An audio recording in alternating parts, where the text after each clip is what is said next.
Hello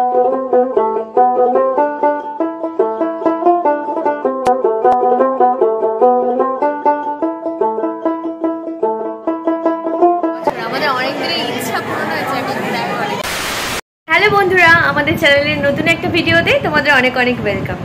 হ্যাঁ, হয়তো ভাবছো যে হঠাৎ করে এরকম এত সাজগোজ করে কেন ব্লগ করছি। তার একটা কারণ আছে। পিছনে দেখতে পাচ্ছ ব্যাকগ্রাউন্ডে সবাই কিন্তু রেডি হচ্ছে। আজকে আমরা একটা স্পেশাল জায়গায় যাচ্ছি, একটা স্পেশাল অনুষ্ঠানে। আর সেটা কি, সেটা তো তোমরা জানতেই পারবে। বাড়ি থেকে বেশ খানিকটা দূর, ওই মোটামুটি 3 ঘন্টা 4 ঘন্টার রাস্তা।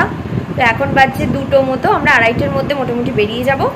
তো চলো সিনা কিরকম করে রেডি হচ্ছে তোমাদের একবার দেখাই। ভূত সাজছে, এখানে মাও একদম রেডি হয়ে গেছে। আর আমাকে তো তোমরা দেখতে পেলেই। দেখাস না, এখনো কিছু হয়নি।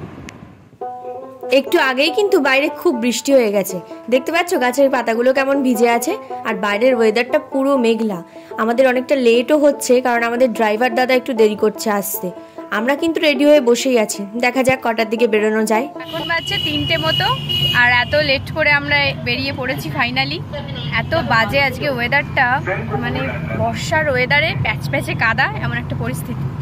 এই যে দুনিয়া, অনেকটা রাস্তাও, দেখা যাক কটায় পৌঁছই আমরা। এখন তো বসে থাকা ছাড়া আর কোনো কাজ নেই।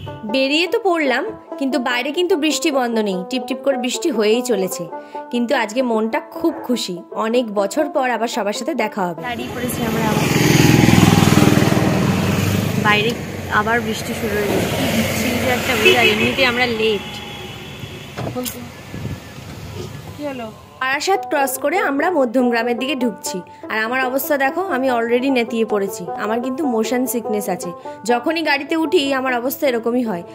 আজ কিন্তু অনেকটাই দেরি করে ফেলেছি, এক তো বাড়ি থেকে বেরোতে, আর দ্বিতীয়ত রাস্তায় এত মারাত্মক জ্যাম যে সব মিলিয়ে অনেকটা দেরি হয়ে গেল।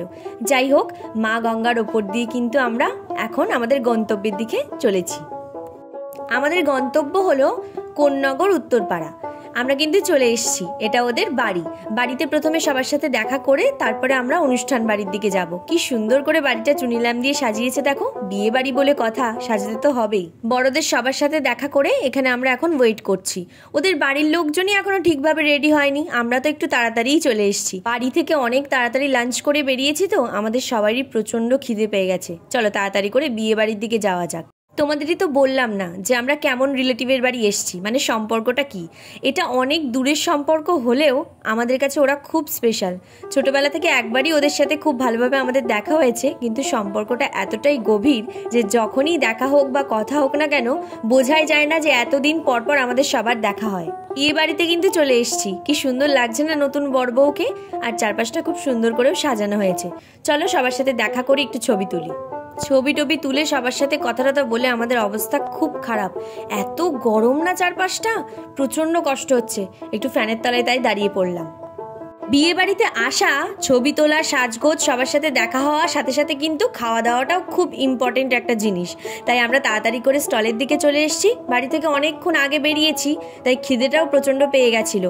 প্রথমেই খেয়ে নিলাম চিলি বেবি কর্ন, আর তারপরে এখানে কিন্তু আমি পকোড়া খাচ্ছি আর বাবার সাথে গসিপ করছি। যাই হোক, সেসব খাওয়া দাওয়া তো হলো। এদিকে ফুচকার একটা স্টলও ছিল, তাই ভাবলাম একটা দুটো ফুচকা ট্রাই করেই দেখি। সবার সাথে গল্প করতে, ছবি তুলতে, এসবের মাঝখানে আমরা ভিডিও করতে কিন্তু ভুলেই যাচ্ছিলাম। কিন্তু আমার মা এখানে মনে করিয়ে দিল যে তোদের ভিডিওটাও করা দরকার। তো মা এখানে ভিডিওটা ক্যাপচার করছিল। মা ফুচকা খায়নি, আর আমি আর সিনা দুজন এখানে ফুচকা খাচ্ছিলাম। স্টলের খাবার খেতে খেতে আবার বেশি লেট করলেও চলবে না। আমাদের 3 ঘন্টা পথ অতিক্রম করে তারপর আবার বাড়িতেও ফিরতে হবে। যেহেতু এই উত্তরপাড়া কোন্নগর থেকে বসিরহাটের দূরত্বটা অনেক বেশি, তাই আমরা ঠিক করেছি তাড়াতাড়ি খাওয়া দাওয়া করে রওনা দিয়ে দেবো। খাওয়ার সময় আমার আবার বেশি স্টাইল চলে না, চুল টুল বেঁধে একেবারে গুছিয়ে খেতে বসি, যাতে কোনো রকম ভাবে খাওয়ায় কনসেন্ট্রেট করতে ভুলে না যাই। যাই হোক, তাড়াতাড়ি করে খাওয়া দাওয়া করে নিচ্ছি, কারণ বেরিয়ে পড়তে হবে। এখন ওই 9টা 15-20 মতো বাজছে, আমরা 10টার মধ্যেই রওনা দিয়ে দেবো। কি বলবো, আমরা বহু বছর পর আবার একসাথে মিট করলাম। বহু মানে কি, বহু যুগ, এক যুগ মনে হয় পার হয়ে গেছে। 10 বছর, আমাদের অনেক দিনের ইচ্ছা পূরণ হয়েছে একসাথে দেখা করে। 9টা 40 আমাদের খাওয়া দাওয়া হয়ে গেছে, এবার আমরা বাড়ির পথে রওনা। বেরিয়ে পড়েছি বাড়ির পথে, বালি ব্রিজ ক্রস করছি। অনেক মজা করলাম আজ। সেই ছোটবেলার স্মৃতিগুলো আবার নতুন করে যেন তরতাজা হয়ে উঠল। যাই হোক, সবার সাথে এই দেখা করার মুহূর্তটা আবারও অনেক দিন মনে রাখবো। 10টা বছর পরে যে আমরা গেছি একবারের জন্যেও কিন্তু ফিল হলো না, কারণ ওদের সাথে আন্তরিকতাটা আমাদের এতটাই বেশি, সবাই এত আপন করে নিয়েছে আমাদের, ভুলেই গেছিলাম যে আমরা এত দিন পর আবার ওদের সাথে দেখা করেছি। যাই হোক, ভিডিওটা আজকে এই অবধি। কেমন লাগলো অবশ্যই কমেন্টে জানিও। ভালো লাগলে লাইক, শেয়ার অ্যান্ড সাবস্ক্রাইব করে দিও আমাদের চ্যানেল।